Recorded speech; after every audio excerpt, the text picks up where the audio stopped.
David Granger declared 2013 year for youth, and the youths responded. The GYSM Youth Rally continues. Region 5, West Coast Berbice, on Saturday, November 16 at 6:16 p.m. The village of Hopetown will vibrate with presentations from Majority Leader David Granger, James Bond,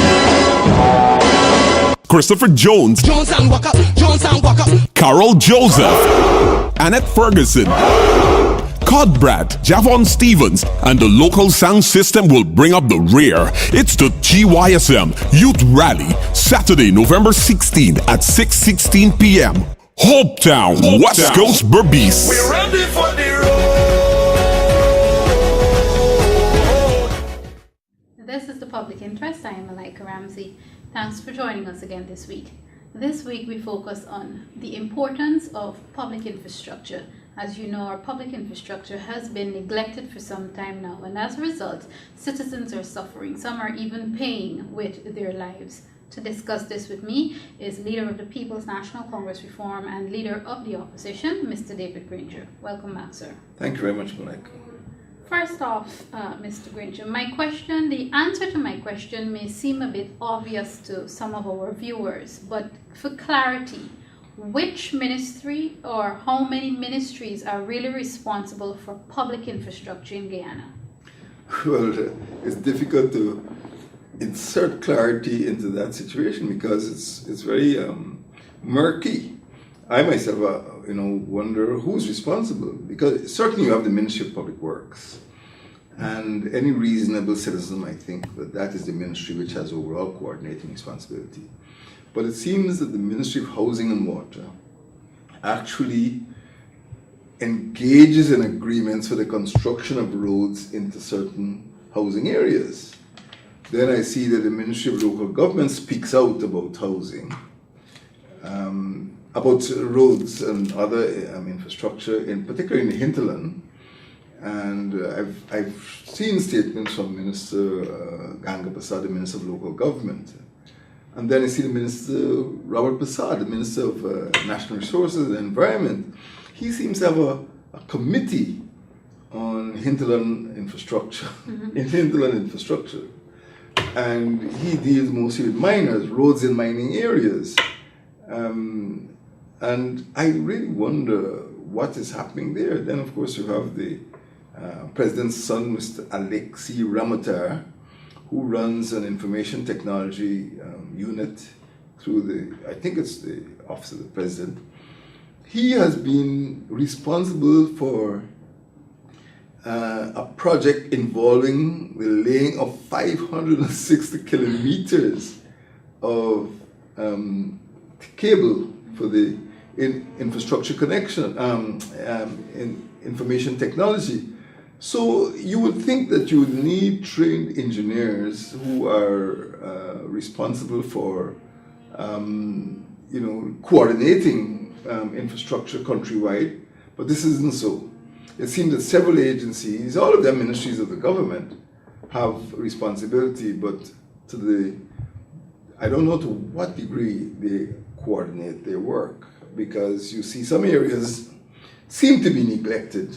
For example, Sophia, which is the largest ward in Georgetown, is the poorest ward in Georgetown, but the roads are the worst. And you wonder if anybody's paying attention to those roads. So if you have a ministry responsible for roads, you would think that they would pay attention to those roads. And then you have the notorious Kokwani-Aichuni road. And you never know about the condition of these roads until somebody protests or until a village protests.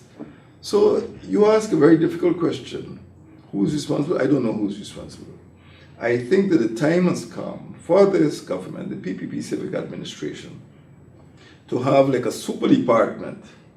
So any ministry that has engineering or infrastructural work would have to get clearance or supervision through that super department, that infrastructure department. But the big problem is there is no plan. So you don't know what is going to be built, where, when, and how, and by whom. Right. before I even go into the specifics like airstrips and roads and sea defense, given that sort of, if you want to call it, confusion regarding who is really responsible for public infrastructure in Guyana, given that you just explained, would it be fair to say that Guyanese are probably sitting on some sort of a time bomb when it comes to public infrastructure? It's not a time bomb. I think it's more like a dung heap. Because what we see happening is that in the most critical areas of infrastructure, there has been decay and maybe to some extent neglect. For example, let us look at airstrips. Airstrips are important because most of Guyana's hinterland is only accessible by air. So we've got about 4 dozen airstrips in the hinterland which need to be constantly maintained. And because those are the strips that the miners and other people use to get there.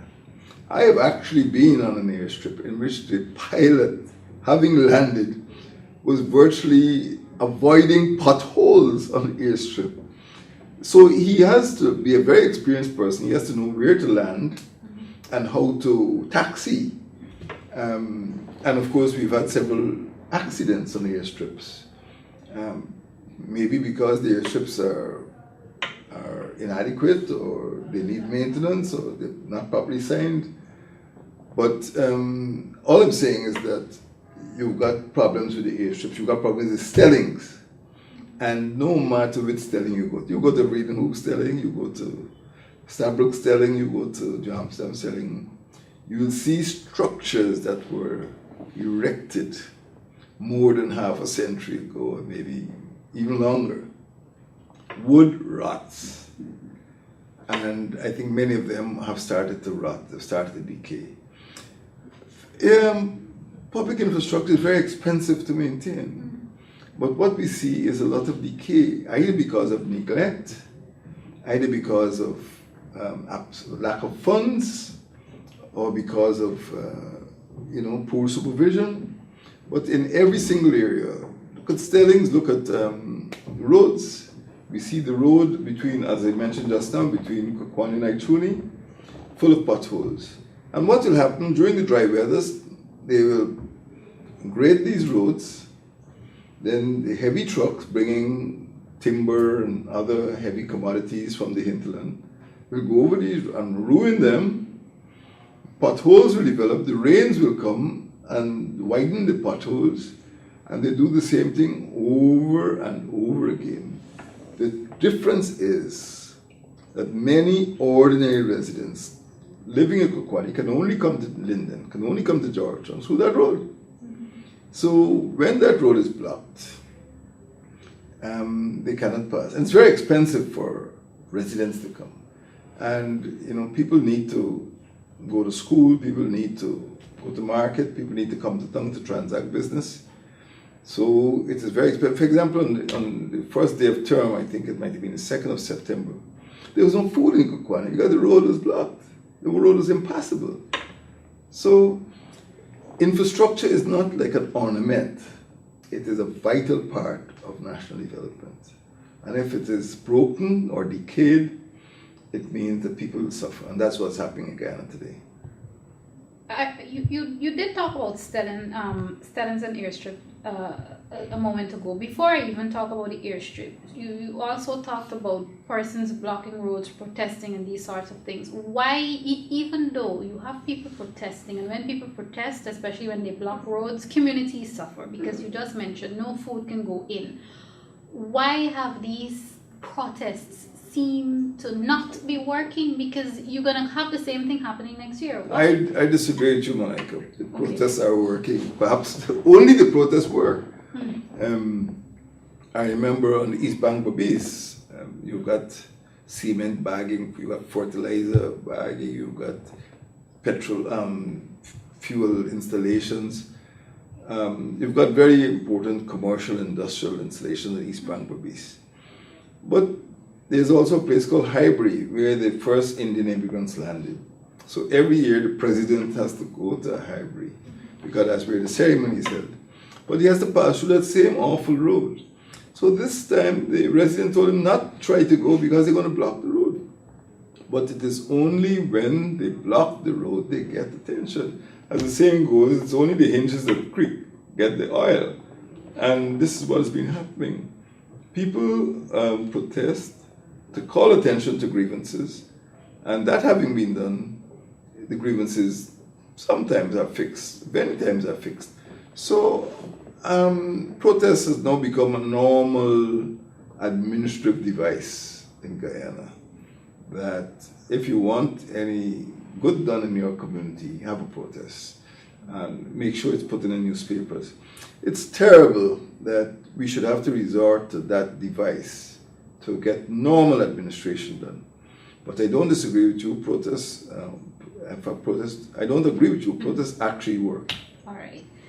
Let's go back to airstrips now. And I want to talk a bit about that $54.4 million airstrip at Wakenham. Some people say Wakenham. What went wrong with that project? I would like to know. Nothing went right as far as the residents are concerned. They never asked for it. And having been constructed, they never wanted it. The residents want a good boat, a good ambulance boat that could take patients in an emergency to hospital, to Puerto Rico or elsewhere. And this airstrip came out of the blue, and nobody knows why it was built. It's a big government secret. Because nobody uses it, and nobody asked for it, and nobody knew why it was built, and the government is quite silent. But at the same time, you've got airstrips in other areas. For example, my idea is that every regional administrative center should have its own aerodrome. For example, Mabaruma in Region 1, Anarichina in Region 2, you've got Bartica in Region 7, you've got Mali in Region 8, you've got Cameron and so on, Lethem in Region 9 and so on. So I think that these aerodromes are essential for communication, but the maintenance is very poor, and we're not seeing the quality of maintenance. You should have when you go to Mabaruma, you should have a good aerodrome, a good reception center. Welcome to Mabaruma, the capital of the Barima Waini region. But we're not seeing any quality development at all. On the other hand, we're seeing accidents. So Guyana's hinterland is very difficult, particularly during rainy weather, and you need good airstrips. You got people die, airplanes crash when the weather is bad or when the surface of the airstrip is bad. So we need a second look at the airstrips, and we certainly need, if we're going to have a public-private partnership, as it's called, PPP. I don't know who invented that acronym. For example, Ogle airstrip, which has become a significant municipal airstrip, largely through the initiative of private entrepreneurs.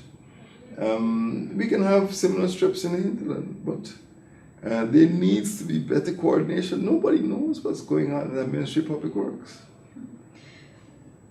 Ferries now, and I'm going to use a PNU's term, the aging fleet of ferries.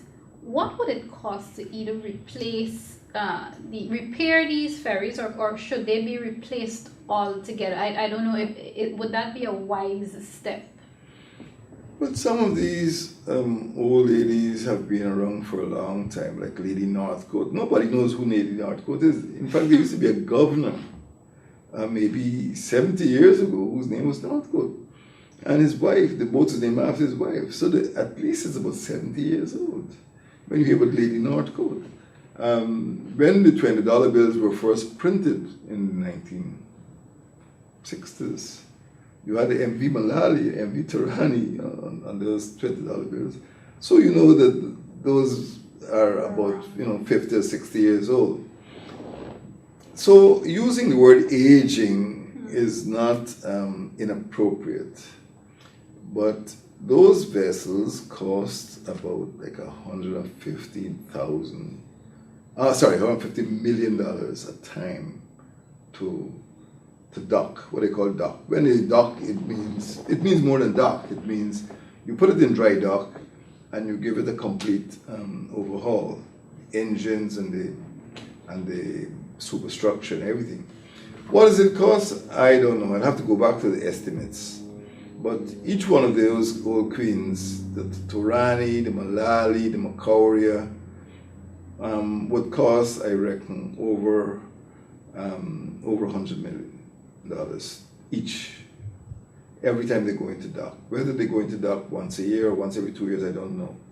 But when they go in, they're pretty expensive. Do you believe that we should, to use a Guyanese term, do away with them? Should we get rid of them? And I'm going to ask you same time, to what extent can river travel in Guyana be reduced, if it's possible? They are vital. I do not know that the government can afford to replace them. The government has attempted to replace one on the Parika Supernamaran, Parika Adventurer. That was a Chinese vessel. I don't know what the specifications are, but I'm told that they can only travel when the tide is in, when it's high tide. I would think that right now it might be beyond the resources of the government to replace them. So what I'm calling for here is planning. If you know you've got 10 vessels going to Bartica, going to Adventure, going to Supernam, going to other places, surely in the 21 years that the government's been boasting has been in office, you plan to replace vessels maybe every 3 years you get another one, every 3 years you get another one. But I'm sure that among the spending on rehabilitation and repairs would have bought new vessels by now. But there seems to be no planning. Or the vessel is broken, the vessel, needs, they put it in and it keeps going in at $100 million at a time. So I'm confident that with better planning, if there was some sort of public infrastructure plan, we would see better results out of what we have. But it's not happening now. How much assistance can David Granger and the Partnership for National Unity give to government in terms of having a proper plan for public infrastructure? Well, the advantage the executive branch has, the advantage the government has, is that it has the engineers and experts on its side. It has all of the information. So we cannot sit down in an armchair and dictate. We have advisors as well, and some of our advisors have government service or have had government service, and they're willing to speak out. But what we're asking for is a collaborative approach so that we know and we can advise where the interests of the people lie. For example, the people at maybe Supernam may ask for a safer form of travel because right now many of them use speedboats because they don't want to go all the way up to Adventure then come all the way back down to Supernam or to go to other places. Speedboats are faster, but they might be more dangerous. So we might be able to give advice based on our contact with the constituents. People at Bartica, for example, going by water taxi might just last an hour. And businessmen and other people want to get there quickly, feel that that's okay. I don't know, going by the ferry might last 6 hours. And people are not prepared to do that. So we can give advice. What I know is that people have to go to work, children have to go to school, businessmen have to transact business, and right now the infrastructure situation is unsatisfactory. Just looking at ferries, when the bridge was constructed over the Berbice River, children going to primary school, going to secondary school in New Amsterdam, children from West Coast Berbice who have to travel to New Amsterdam, were complaining about the high costs. They're paying $5,000, $10,000 a week to go to school. That when they were paying maybe $500 to go by the ferry. So the ferries are cheaper and essential. And I think the ferries were deliberately withdrawn to force people to go onto the bridge. The problem is that people can't afford to go onto the bridge.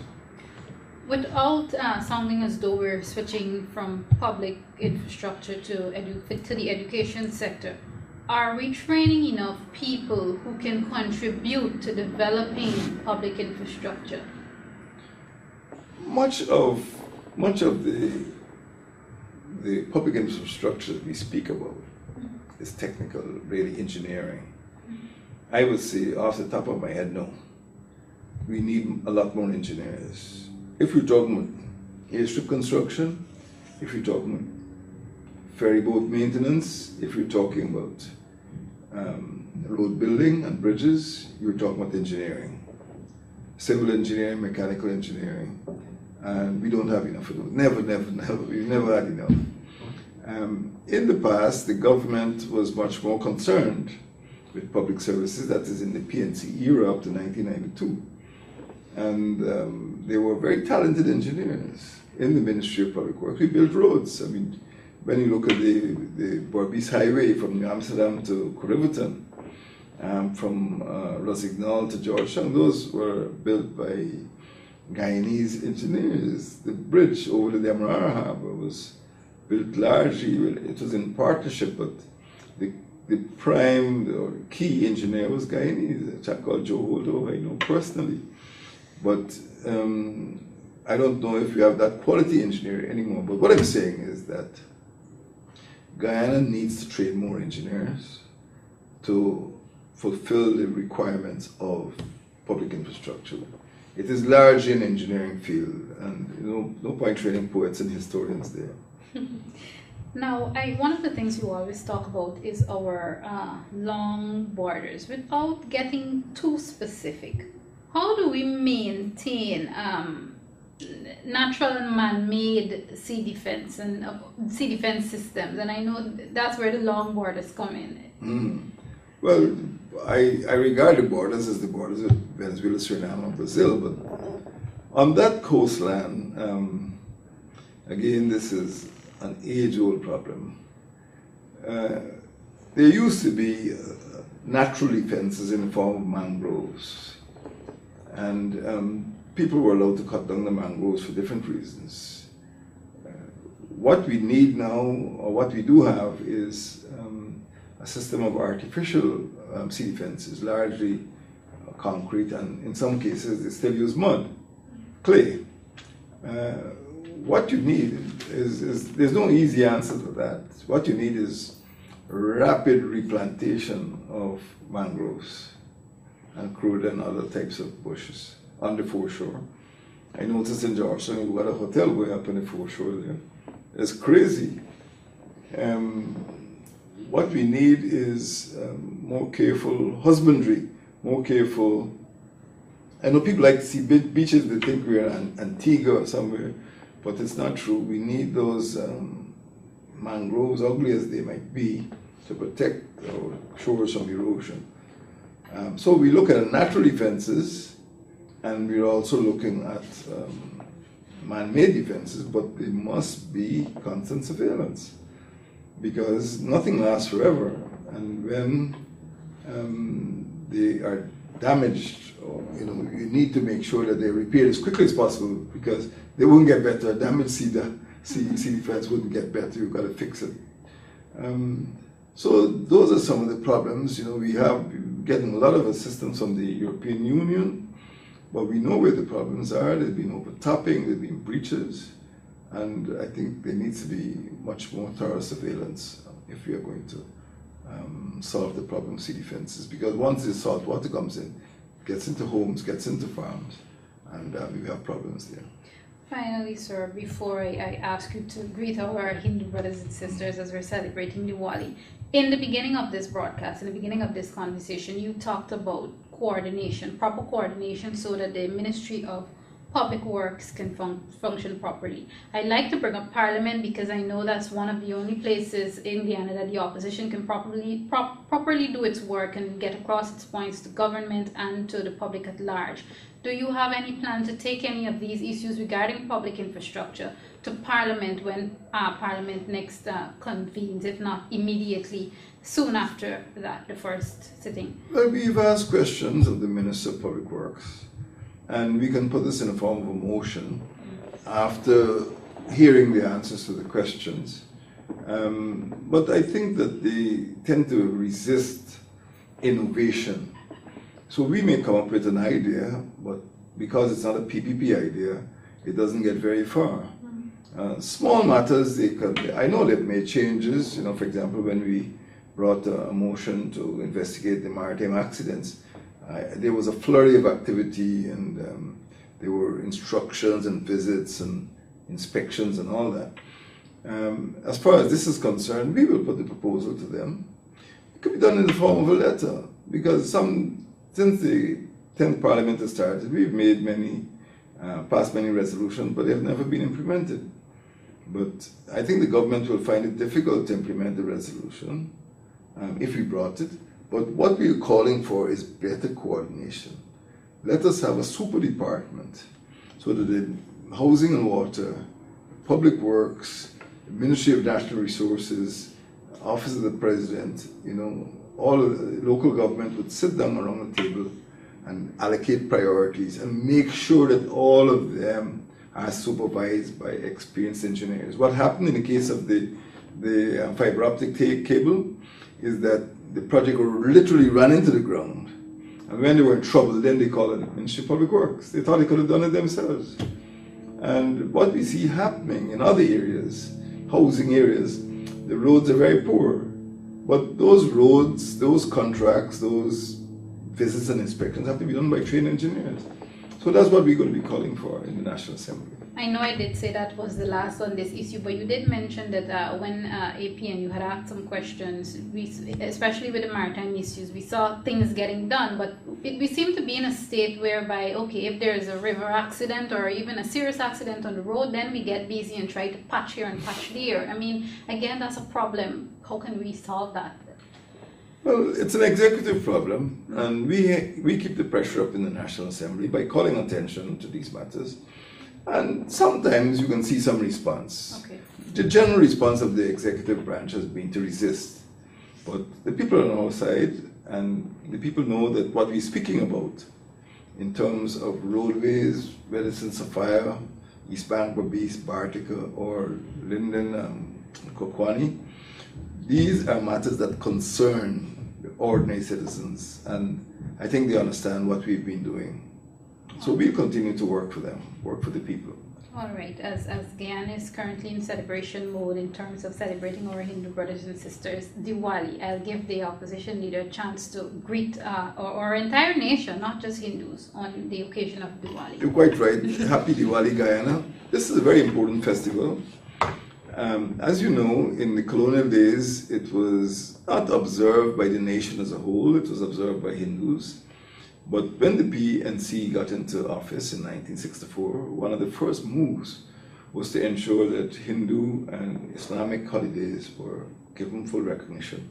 There are two Hindu holidays now, Pagwa, or Holi as it's called, and Diwali. And there are two Islamic holidays, Eid al-Adha and Yom Nabi. So what has happened is that as a result of the PNC's action over 45 years ago, people are now more conscious, and we realize that Diwali is not just a Hindu festival, it's a national festival because it symbolizes the conquest of good over evil, of light over darkness. And I think when we go around, everybody looks at the floats, everybody knows what a diya is, and we share with our Hindu brothers and sisters, this very significant event. And we hope that the message of Diwali, the conquest of darkness by light, the conquest of bad by good, would resonate in all of the communities throughout Guyana. Okay, thank you very much, sir. Leader of the People's National Congress Reform and Leader of the Opposition, Mr. David Granger. This has been another edition of The Public Interest. We were discussing public infrastructure and, of course, a bit of Diwali. Until next time, I am Malaika Ramsey. Thanks for watching.